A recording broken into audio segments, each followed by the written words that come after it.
Hey guys, today we're going to take the quadratic functions we've been working on and do some models with them, hence the title. Let's get going. All right, so a big chunk of today is going to be using our graphing calculators and scatter plots again, except this time the scatter plots won't be linear, they will be quadratic, they'll be looking like parabolas. So what we're going to do is what we did last time. We had the calculators for scatter plots. We're going to take our table, plug it in for our L1, L2, and then we're going to go zoom 9 to get our scatter plot. And this time our scatter plot, I can't really show, it's going to look kind of like this, kind of like a parabola. And that's what they're going to look like today. And because it looks like a parabola, when we go to calculate our best fit equation, instead of using linreg like we did last time, we're going to do quadreg. I went ahead and punched those in and hit quadreg. And the great thing is your calculator will give you the whole thing. It looks like this right here, negative 16x squared. There's no b, and I get 400. And there you go. And that's, your calculator is going to do a lot of the heavy lifting for you today. You may want to punch those in and see if you can remember how to do it. Punch them in your L1, L2. You can stop the video, go to stat calc and go to quadreg and see if you can get that exact same equation that I just did. All right, here's another one example of kind of what you're going to see. The graph shows the parabolic path of a performer who is shot out of a cannon, poor guy, where y is the height in feet and x is the horizontal distance. That's important. So y is the height, x is the horizontal distance. Write an equation of the parabola. The performer lands 90 feet from the cannon. What is the height of the net? Okay, look at that picture right there. You can tell what the vertex is. So we're going to use that vertex, and also we know the starting point is 0, 15. So we can go ahead and say y equals a, the vertex x minus 50 squared plus 35. And I know it passes through the point 0, 15, so let's put the 0 in for the x and the 15 in for the y.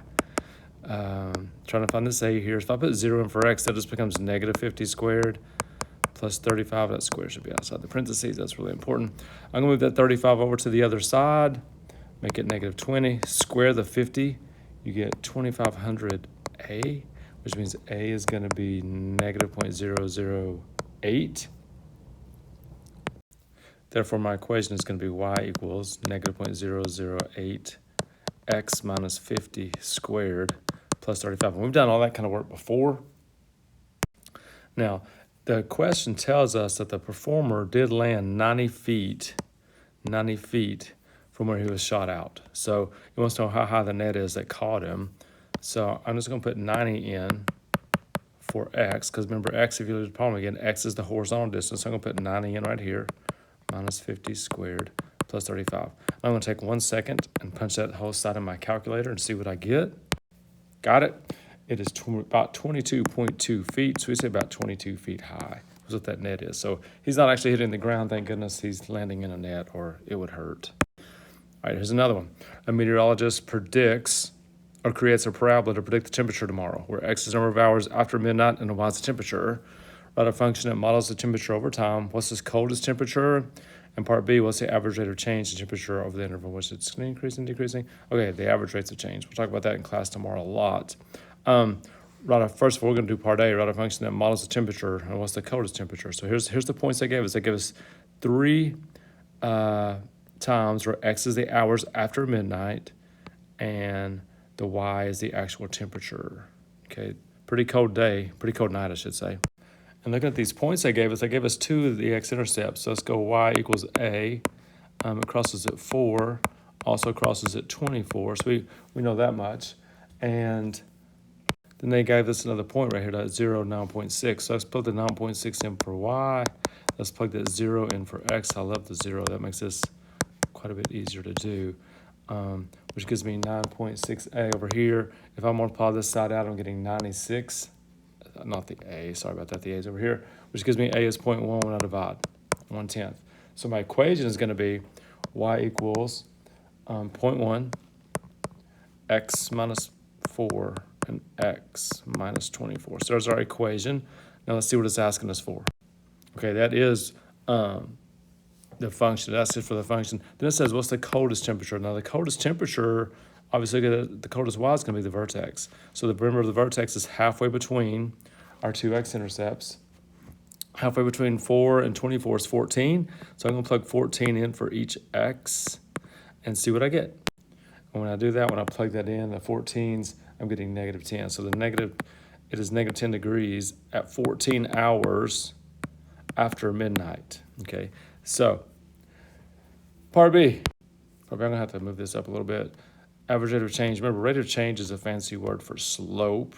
That's all it is. So it's decreasing from here down to there, and those points are. Before we go there, let's remember this. Our vertex down here is 14 and -10. So from that point down to there, if I subtract my y's, I'm getting 9.6 minus -10. If I subtract my x's, I'm getting 0 minus 14. So the average rate of change right there is going to be -1.4 degrees per hour, basically. Now, then it rises from here up to there. So again, subtract my y's, 0 minus -10. I'm doing this point and this point now. And then 24 minus 14. And if I do that, I'm getting 1. So 1 degree per hour as it starts increasing. Let's keep going. Okay, so you may be wondering, and you're probably not, but just in case you're wondering, how do you know if it's a quadratic regression or not instead of linear? And the way you know is if you see your table, this is going to sound kind of crazy, but hang in here with me, and look at the differences in your y's. They're not going to be a huge pattern there. But if you look at the differences, it went -5, -3, -1, 1, 3, 5. But if you go to the second differences, meaning the difference in the differences, right? Found the difference in the numbers. If you find the difference in those numbers, they're going to be the same or almost the same. When that happens, when your second differences are the same, that is when a quadratic makes the most sense. Let's look at one here. All right, it says NASA can create a weightless environment by flying a plane in a parabolic path. The table shows heights in feet of a plane T seconds after starting the flight path. After about 20.8 seconds, passengers begin to experience a weightless environment. That's crazy. Write an evaluative function to approximate the height at which this occurs. Okay, so it doesn't tell you what kind of function to write, so we got to check it out. If we were to graph this, it would not be linear. If we did our scatter plot, it wouldn't be close to a line. So what we did right here, what the book did actually, I kind of copied this problem, obviously. They took the x's and the y, took the y's and did the first differences, and of course they weren't the same. But look at the second, when you did the difference of the differences, -550 all the way around. So what that tells me is that quadrag is going to give us a great model. So I'm going to punch all these in my calculator and see if I can get that function. So you don't know I'm pausing the video. I'm about to pause it, punch all these in, and get my equation. All right, that took a second, even though you don't know it did. Here's what I'm getting for my equation. Y equals -11 x squared, means the problem's going down, plus 700x plus 21,000. Okay, now, what it's asking me is approximate the height at which this occurs. Oh, for 20.8 seconds. So all I'm going to do to figure that out is I'm going to plug 20.8 in for each x. I'm putting a 20.8 there.